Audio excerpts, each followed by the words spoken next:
1949 नवेम्बर 26 तारिख दिन प्रस्तुत होता एवं चिठा प्रस्तुत सरी पारित होता किंतु आमर जो संविधानिक प्रणयन कर्ता माने थिले से माने 1949 नवेम्बर 26 दिन या कार्यकारी करि नथिले कहीं करनथिले ना या पछरे जदि आमे इतिहास देखिबू आमे जानिबा को पाइबू जे देश जेतेबेले स्वाधीनता होई नथिला सेतेबेले हमर गुटे संस्था थिला जातीय कांग्रेस एई जातीय कांग्रेस तार विभिन्न सभा मान करी देशर विभिन्न स्थान रे विभिन्न सभा करी तार दाबी उपस्थापना करुला एही दाबी प्रत्येक वर्ष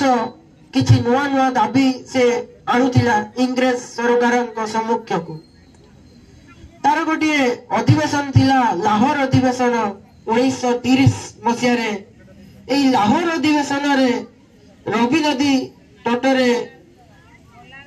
से तार गोटे दाबी उपस्थापन करथिला पूर्ण स्वराज एही पूर्ण स्वराज पूर्ण मात्रा रे हमको स्वाधीनता दिया जाऊ यार लक्ष्य किंतु 1930 परठू दाबी सिना उपस्थापन होइतला किंतु देश हमर स्वाधीनता पाई नथिला ओ निज शासन खसड़ा भी तैयारी होई नथिला जदिओ निज शासन खसड़ा 1930 मसीहा नवेम्बर 26 तारिख रे तैयारी सरी होइतला ताकू ए लाहौर अधिवेशन को पूर्ण स्वराज अधिवेशन को मन पकेवा पाई स्मृति रे रखिबा पाई 1950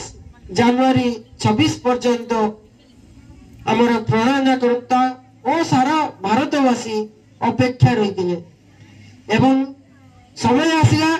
1950 जनवरी मासरे आमे निज हाथ रे तैयारी करिथिबा नियम खसड़ा आमे कार्यकारी करलु एवं सारा विश्व रे भारत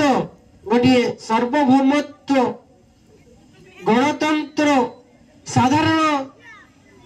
तंत्र राष्ट्र भावे मर्यादा लाभ करिथिला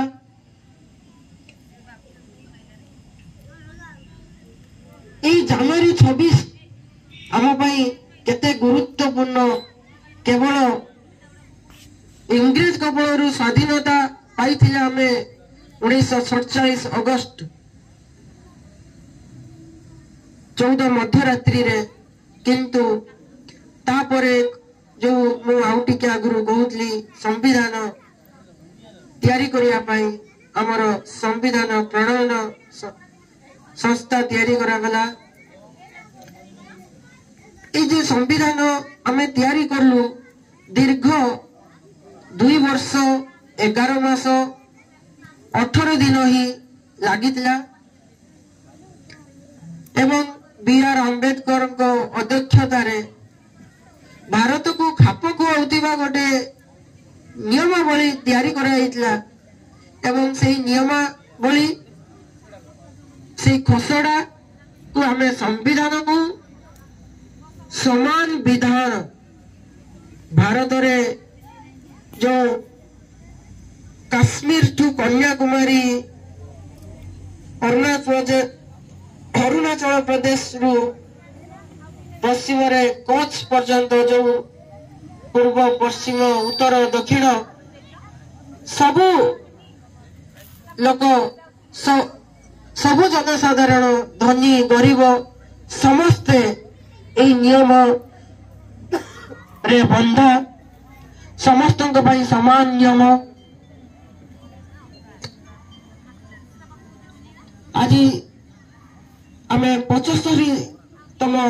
साधारणतंत्र दिवस पालन करूछु बहुत वर्ष अतिक्रम कर सारे किंतु आमे स्वाधीनता पाई किंतु प्रकृत अर्थ रे आमे स्वाधीनता पाई कि पुणी पराधीनता आड़ को आमे किछि ମାତ୍ରାରେ ଅଗ୍ରସର ହେଉଛି ବୋଲି ମୋର ନିଜସ୍ୱ ମତାମତ। କାହିଁକି ନା ଆମେ ଆମେ କେବଳ ରାଜନୈତିକ ସ୍ୱାଧୀନତା ହାସଲ କରି ନେଇଛୁ, କୌଣସି ବାହ୍ୟ ଦେଶ ଆମ ଉପରେ ଶାସନ କରୁନାହିଁ, ତାର ନିୟମ ଆମ ଉପରେ ଲଦୁ ନାହିଁ। କିନ୍ତୁ ଯୋଉ ସାଂସ୍କୃତିକ ପରାଧୀନତା ଆମକୁ କବଳିତ କରୁଛି ବୋଲି ମୋର କାହିଁ ମନେ ହୁଏ। ପିଲାଏ, ତମେ ଜାଣିଛ